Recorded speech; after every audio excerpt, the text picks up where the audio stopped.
couple years ago, I was working on a job site as a carpenter, and there was an accident, and I was knocked unconscious. And when I woke up, per se, I had lost hearing in both of my ears. Like many young people, I thought that just given a short stretch of time, I would be back to optimum health and I could hear again. That was not the case.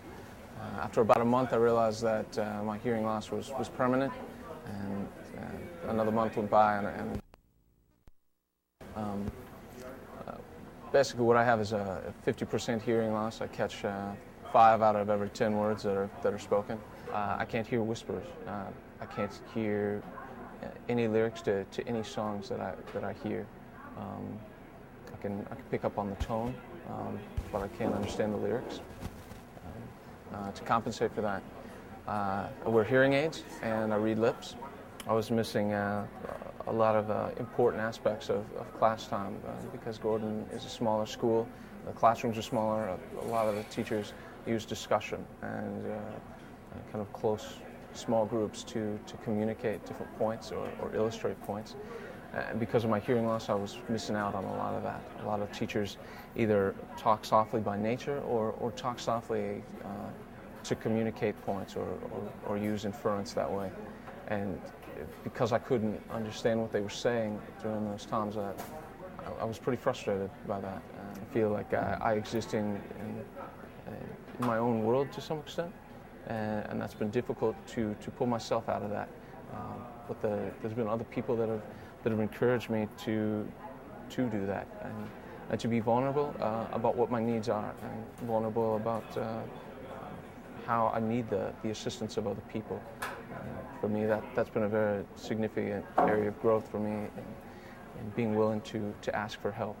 Because so many people had contributed to my time here, and because so many people had sacrificed, because I had sacrificed to be here, I wanted to make the most of my time here and get as much out of the classes as I could. So that's why I went to ANCV and the Academic Support Center.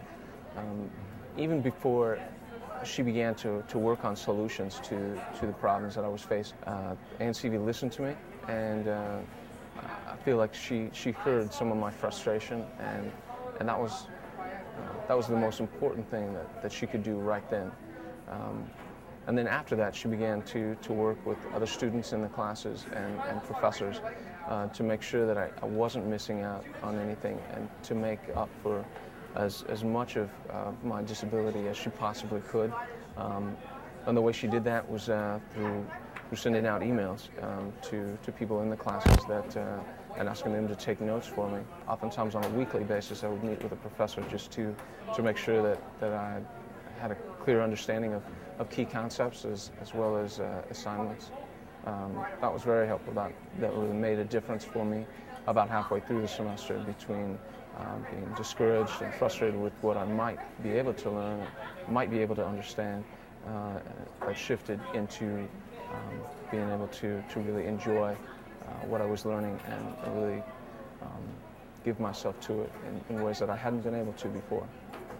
In regard to how Gordon, in a bigger part of the Christian body, responds to people with disabilities, I think that oftentimes we extend charity and we extend a lot of grace to people, but I think the gospel of Christ is one of inclusion and not just charity and not just good works. In regard to people with disabilities, in addition to offering assistance, I think we also need to offer place and identity in community. And I think that oftentimes we, even within the charity that we offer them and the support we offer them, sometimes we marginalize their place because we don't believe that they can contribute as much as people without disabilities. And that's not true. I think the Bible's really clear about each person's place in the body and the contribution that each can make, regardless of disability, regardless of gender or race. Gordon is a part of that, and we as college students have the opportunity to offer students with disabilities, me as well as other students with even more severe disabilities, reconciliation. And part of that is offering them not just assistance, but friendship, and our perception of them has got to change from a perception of them as deficits to people that have the opportunity to make an equal contribution. Really, it just comes down to our own pride and our ability to see ourselves as all broken because of sin. And if we look at it that way, then we're all disabled and we're all in need of assistance.